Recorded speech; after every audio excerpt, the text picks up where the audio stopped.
ဒီကနေ့မှာတော့ကြက်တီချီတဲ့သတင်းကြောင်းအရာလေးတစ်ခုကိုလာရောက်မျှဝေရဖြစ်ပါတယ်ဒီကနေ့ကတော့2025ခုနှစ်နိုဝင်ဘာလ25ရက်နေ့အင်္ဂါနေ့ဖြစ်ပါတယ်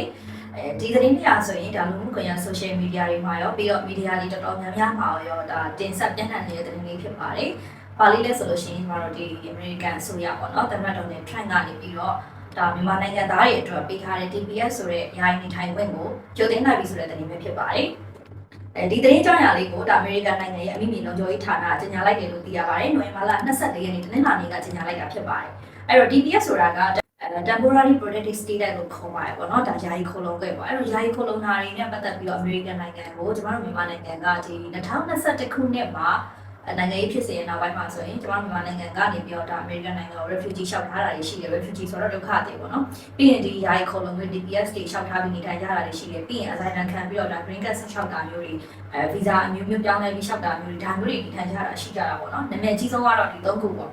asylum ခံတာရဲ့ပြီးရင်ဒီ DPS နဲ့နေတာရဲ့ပြီးရင် refugee ပေါ့ refugee ကတော့အဲ့ဒီမှာအစင်နဲ့အမြင့်ဆုံးလို့ပြောလို့ရပါတယ်။ဘာကြောင့်လဲဆိုလို့ရှိရင် refugee လျှောက်မယ်ဆိုရင်မြန်မာနိုင်ငံထဲမှာနေနဲ့ refugee ကိုလက်လျှောက်တယ်လျှောက်တော့ဟိုဘက်ကနေပြီးတော့refugee အနေနဲ့လက်ခံလိုက်ပြီဆိုတာနဲ့မြန်မာနိုင်ငံကထွက်တဲ့ခြေလမ်းတိုင်းကစပြီးတော့လေလက်မှတ်အဆုံးဂျားထဲမှာနေထိုင်စားတော့ဟိုရောက်ရင်လည်းချက်ချင်းမှနေထိုင်ဖို့ရအတွက်ကိုဒါစီစဉ်ပေးတဲ့အကူအညီတွေပေးတဲ့ဒါအစီအစဉ်မျိုးတည့်ရက်လို့တော့ကျွန်တော်တို့လေ့လာထားရှိပါတယ်အဲ့တော့ refugee ကတော့ဒ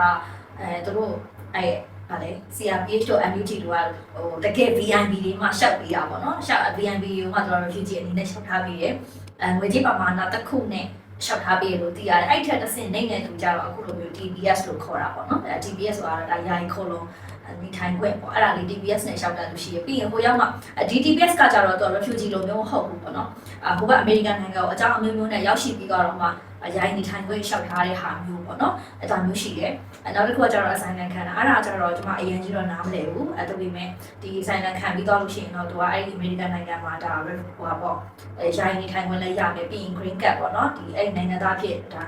9နှစ်နေထိုင်ပြီးတော့လို့ရှိရင်ဒါ American နိုင်ငံသားခံယူလို့ရတယ်ဆိုတာမျိုးတော့ရှိတယ်လို့သိရတယ်ပေါ့နော်ဒါလေးရှိပါတယ်အဲ့တော့အခုဒါ American ပြည်တော်စုပြည်တွင်းလုံခြုံရေးဌာနကနေပြီးတော့ဒါပေးထားတဲ့ TPS နဲ့ပတ်သက်ပြီးတော့ပေါ့နော်ဒီ temporary protected status နဲ့ပတ်သက်ပြီးတော့ဒါလက်ခံထားတဲ့လူပေါင်း3900ကျော်4000နီးပါးရှိရလို့သိရတယ်ပေါ့နော်အဲ့ဒီဟာကို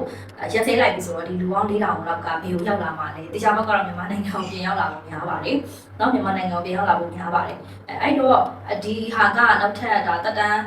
တိုးလို့မရတော့အောင်လို့ကိုပဲဒါ9ရက်နေ့မှာပေါ့နော်ဒီနိုဝင်ဘာလ25ရက်နေ့မှာသူကတက်တန်းပြေမှာပေါ့ပြေမှာဖြစ်တဲ့အတွက်ကြောင့်မလို့ဒါဂျားထဲမှာနောက်ထပ်တယောက်ယောက်ကကန့်ကွက်လို့မရအောင်တယောက်ယောက်ကဟန်တားလို့မရအောင်ဒါသူကမနေ့ပြန်လို့ပြေပြီးကိုဒီနေ့လိုကနေပြီးတော့ကတ်ပြီးတော့အကျဉ်းချတာဖြစ်ပါတယ်ဆိုလိုချင်တာတော့ဒါဘလို့အကြောင်းကြောင်းနဲ့မှဒီ TPS မားရီအမေရိကန်နိုင်ငံနေနဲ့လက်ခံဟိုရအစီအစဉ်မရှိတော့လို့ဒါပြပြတသားကြေညာချက်ထုတ်တာလို့တော့ကျွန်တော်တို့ကမြင်မိပါတယ်အဲ့တော့ဒီအမိမြေလုံးကျွေးဌာနကြီးညာလိုက်တဲ့ကြီးညာချက်နဲ့ပတ်သက်ပြီးတော့ကျွန်တော်တို့ထောက်ခံပါတယ်။ဘာဖြစ်လို့လဲဆိုတော့ကျွန်တော်တို့မြန်မာနိုင်ငံသူနိုင်ငံသားတွေကပြီးခဲ့တဲ့ရပ်ပိုင်းအတွင်းမှာဒါအမေရိကန်တန်ယုံရှိမှလားအင်ဖြူလို့ရှိမှလားမသိဘူးသူတို့ဆန္ဒပြပွဲတည်းဆောင်ရွက်လိုက်တယ်လို့သိရပါတယ်။အဲ့တော့ဆန္ဒပြတွေကအရင်တုန်းကသူတို့ဒီဂျိုးဘိုင်နန်ခစ်ကလိုမျိုးထင်ပြီးတော့ဒီဒေါ်နယ်ထရန့်လက်ဆောင်မှာသူတို့ဆန္ဒတွေပြရတယ်ပေါ့နော်။ဒီလောက်တော့မှဇလန်းတွေရှုပ်တဲ့ဟာတွေငါနိုင်ငံမှာမနေကြနဲ့သွားဆိုတဲ့ဒါအနေထားနဲ့ထုတ်ခံလိုက်ရတယ်လို့ပြောရင်လည်းမမအောင်ပေါ့နော်အဲ့တော့ကျမတို့ကတော့ဒီသတင်းကိုပြုံးလေးကျင်ညာနေတာဖြစ်ပါတယ်နော်အဲ့တော့အခုကတော့ဒါအမေရိကန်နိုင်ငံကနေပြီးဒီလူပေါင်း4000လောက်ကိုနှင်ထုတ်လိုက်တဲ့သတင်းပေါ့နော်အဲ့တော့ဒီအမေရိကန်နိုင်ငံကနေဒီလူပေါင်း4000ကနေမြန်မာနိုင်ငံကိုပြုံးလေးပေါ့နော်ဝင်လာပါပြီးရင်ရန်ကုန်လေဆိပ်ကနေပြုံးလေးပဲအင်းစင်ထောင်တွေကိုတန်းသွားပါလို့ကျွန်တော်တို့ဒီနေရာကနေပြောချင်တယ်နောက်ထပ်တစ်ခုကကျတော့မလေးရှားနိုင်ငံမှာလည်းမြန်မာနိုင်ငံကနေပြီးတော့ CDM လောက်ထားတဲ့သူတွေမလေးရှားနိုင်ငံမှာပေါ့နော်ဒီအလုပ်သမား work visa နဲ့မဟုတ်ဘဲနဲ့ပေါ့နော်အလုပ်လုပ်ခွင့်ကြောက်တက်ခွင့် visa နဲ့မဟုတ်ဘဲနဲ့တခြားအကြောင်းမျိုးနဲ့ဒါ CDM ဖြစ်ပြီးတော့ပဲဖြစ်ရှားရည်နေထိုင်ပြီးတော့ဖြစ်တရားမဝင်ဝင်ရောက်လာတာပဲဖြစ်အဲ့လိုမျိုးလုပ်ထားတဲ့သူတွေအနေနဲ့ passport တွေတက်တာတော့လို့မရတော့ဘူးလို့ကျွန်တော်တို့တွေ့လိုက်ပါတယ်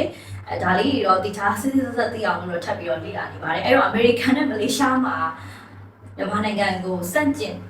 ်နှောက်ယှက်တော်လန်ပုံကန်နေတဲ့စူပူအောင်ကြအောင်လုပ်နေတဲ့သူတွေအနေထိုင်လို့မရတော့ပါဘူးမြန်မာဒါလည်းဒါဒီလည်းပဲမြန်မာနိုင်ငံရဲ့ပုံကန်မှာဖြစ်ပါတယ်ပေါ့နော်အဲ့တော့နေထိုင်လို့မရတော့ပါဘူးမကြခင်နောက်ထပ်ထိုင်းနိုင်ငံတို့စင်ကာပူနိုင်ငံတို့ကိုရီးယားနိုင်ငံတို့လည်းဒါမျိုးတွေဖြစ်မလာဘူးလို့တော့ပြောလို့မရဘူးပေါ့နော်ဒါလေးကြိုတင်ပြီးတော့ပြင်ဆင်ထားကြပါအဲ့တော့ဟိုကျွန်တော်တို့နိုင်ငံမှာလေကျုံလုံးလေးတစ်ခုတတိယလို့ပြောလိုက်ပါဦးမယ် တန်ဖိုးတွေတီးပြီးတော့နှိထုတ်လိုက်ကြရနော်ဒီအိုက်တုံးကတော့ဒါတမတော်ကဝယ်ဦးစီဆိုဘိုးချုပ်ဝင်းမြောင်လာမကောင်းဆိုးဝါးတစ်ဖွဲ့သတ်မှတ်ပြီးတော့တန်ဖိုးတွေတီးပြီးတော့နှိထုတ်ကြတယ်တကယ်တမ်းထွက်သွားရတာကဘာတူလဲခင်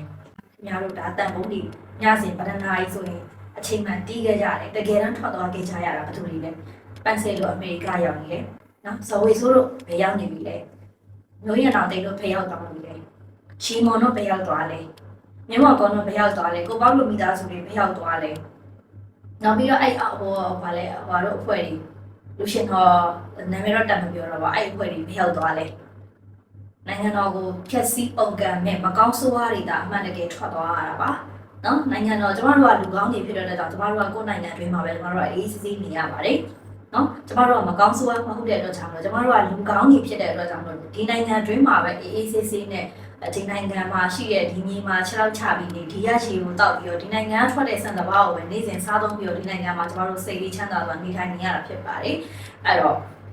့မကောင်းဆိုးဝါးကဘယ်သူတွေလဲဆိုတာဒီနေရာမှာပို့ပြီးတော့ရှင်းရှင်းလင်းလင်းမြင်သာအောင်တတိယအောင်လို့ပြောပြခြင်းဖြစ်ပါတယ်ဒါလေးကတစ်ခုပေါ့နော်အဲ့တော့ဟလာအမေရိကန်နိုင်ငံနဲ့မလေးရှားနိုင်ငံမှာတော့မှဒီဒါလိုင်းပေါ်ကနေပြီးတော့ကျမတို့နိုင်ငံကိုမတည်မငြိမ်ဖြစ်အောင်စူပူအောင်ကြမှုတွေဖြစ်အောင်လို့လှုပ်ဆော်မြောက်ထိုးပင့်ကောလုပ်နေတဲ့သူတွေကိုအခုကျမတို့နိုင်ငံကဒါရှိသမျှပေါ့နော်ဒါတမတီဝနှကောင်းနှမျက်တီးတာဒါအကြောင်းမျိုးမျိုးနဲ့ခင်ဗျားတို့ဒုက္ခပေါင်းအောင်ရအောင်ဒါပြန်လည်ပြီးတော့ဆောင်ရွက်ပေးနေပြီပြီးရင်ကျမတို့နိုင်ငံမှာခင်ဗျားတို့တွေမြောက်ထိုးပင့်ကောလုပ်ခဲ့လို့ဆုံးရှုံးသွားတဲ့မိသားစုတွေပြည်သူတွေတည်ဆုံးသွားတဲ့သူတွေသူတို့တွေရဲ့အသက်တွေဝိညာဉ်တွေသူတို့မိသားစုတွေရဲ့မြေတာပုံစံတွေနဲ့ခင်ဗျားတို့ကောင်းကောင်းကြီးဒါဒုက္ခကြီးကိုရောက်နေပြီအဲ့တော့အဲ့ဒုက္ခတွေကိုလည်းပြုံးပြုံးလေးခံစားကြပါဝတ်တွေပြန်လာတဲ့အခါကျရင်လည်းပြုံးပြုံးလေးပဲခင်ဗျားတို့ဝတ်လေခံလိုက်ကြပါနော်အဲ့တော့ခင်ဗျားတို့အခုပြောတယ်ဟာငါတို့ကတော့ပြုံးပြုံးလေးဇက်ကားကိုဘယ်နိုင်ငံကဘယ်ယုံမှကြည့်ခဲ့တာโอเคကောင်းပြီအခုလည်းမြန်မာနိုင်ငံဟိုဒါပြုံးပြုံးလေးပဲရန်ကုန်လေးစိတ်ကနေအင်းစိန်ထောင်ပြုံးပြုံးလေးပဲဝင်သွားကြပါအခုထိုင်းနိုင်ငံမှာလည်းဒါဖြည့်ကြီးနေပြီပြုံးပြုံးလေးပဲလက်ပြကူကြပါနော်အဲ့ဒီနိုင်ငံမှာနေနေတဲ့သူတွေအဲ့တော့မကြခင်ဒီလောက်ဒီမိုကရေစီရဲ့ဘိုးအိမ်နိုင်ငံကြီးပါဆိုတော့အမေရိကန်နိုင်ငံမှာတော့ဒီလိုတွေဖြစ်လာပြီးအခုဆိုရင် TPS တွေကိုဒါကန်ထုတ်တယ်မကြခင် refugee တွေလည်းကန်ထုတ်ခံရနိုင်တယ် refugee ဆိုရင်အခုထပ်တောင်ရှောက်ခွင့်မပေးတော့ရက်တန်ထားတာတော်တော်ကြာပြီအဲ့တော့ refugee တွေလည်းကန်ထုတ်မခံရဘူးလို့မဆိုလိုနိုင်ဘူးပြီးရင် green card သမားတွေကျွန်မကြားတယ်နော် green card သမားတွေတောင်မှဒါပြန်ပြီးတော့ interview လုပ်မယ် interview လုပ်ပြီးမှပြန်မှပဲဆက်လက်နေထိုင်ခွင့်ပေးမယ်မဟုတ်ရင်ပြန်ပြီးတော့ကန်ထုတ်မယ်ဆိုတဲ့သတင်းတွေပါကျွန်တော်တို့ထပ်ကြားရတယ်အဲ့တော့ green card သမားတွေအဲ့နိုင်ငံမှာနိုင်ငံသား green card နဲ့နေတဲ့သူတွေပြီးနိုင်ငံသားခံယူဖို့ရှောက်ထားနေတဲ့သူတွေရောသတိထားပါနော်သတိထားပါအဲ့တော့ကျွန်တော်တို့နိုင်ငံကတော်ရုံမဟုတ်ပါဘူးမြန်မာနိုင်ငံဒီဖုံးကန်အင်မတန်ကြီးမားတဲ့နိုင်ငံတစ်ခုဖြစ်ပါတယ်ကျွန်တော်တို့နိုင်ငံကိုပြုတ်ပွဲပျက်စီးအောင်ကျွန်တော်တို့နိုင်ငံကိုမတည်ငြိမ်မှုတွေဟိုဒါအဝေးနိုင်ငံရက်ချာနေပြောရရင်ပြရှင်းရှင်းလေးထင်သာမြင်သာအောင်ပြောရလို့ရှိရင်ဟိုကိုယ့်နိုင်ငံကိုယ့်အိမ်ကိုသူများအိမ်ရောက်တော့ကိုယ့်အိမ်ကိုမီးနဲ့လမ်းရှို့တယ်လို့ပေါ့ဟို YouTube ကဟိုအကူတယောက်ပြောတယ်လို့ပဲသူများအိမ်ရောက်တော့ကိုယ့်အိမ်ကိုလှမ်းပြီးမီးရှို့တယ်လို့ပဲအခုဒီမှာမီးတွေလောင်နေပြီကိုယ့်အိမ်ကြီးမီးလောင်နေတာကိုယ့်အိမ်လို့မသိဘဲနဲ့သူများအိမ်ရောက်တော့ဟာဟိုဘက်အိမ်ကြီးမီးလောင်နေပြီပြောလိုက်တာဟိုဘက်အိမ်ကြီးပူလောင်နေပြီအခုအဲ့ဒီမီးတွေတော့ခင်ဗျားတို့ခုံစင်းရမှာနော်ကျမတို့ကအေဂျင့်နဲ့ရောင်းဘက်မှာရှိနေတယ်ပြောတယ်ကျမတို့ကတော့မလောင်ကျွမ်းဘူးအခုခင်ဗျားတို့ရှို့တဲ့အဲ့လောင်ကျွမ်းပါတယ်လို့ခင်ဗျားတို့စိတ်ထဲမှာထင်နေတဲ့အဲ့ဒီနေရာကြီးကိုခင်ဗျားတို့ကိုယ်တိုင်အခုခုံစင်းရတော့မယ်အဲ့တော့ပြုံးလေးပဲခုံစင်းခဲ့ကြပါ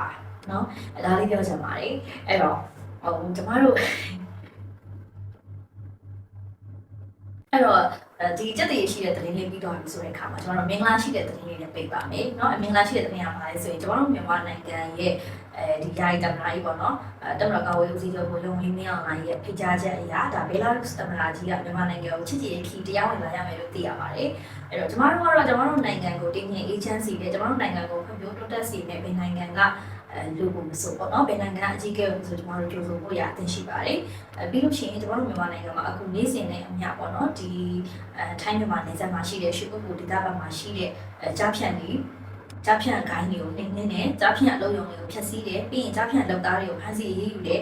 ဒါတွေကိုနေ့စဉ်နဲ့အမျှဆောင်ရွက်နေရဖြစ်ပါတယ် Telegram ကိုအသုံးပြုပါ Telegram မှာသတင်းကြောင်းရာတွေအချိန်နဲ့အမျှကျွန်တော်တို့မျှဝေပေးနေပါတယ် Telegram မှာသဇင်ဦးဆိုပြီးအင်္ဂလိပ်လိုရိုက်ရှာပါ subscriber 3,200 ကျော်နဲ့ကျွန်မ channel ရှိပါတယ်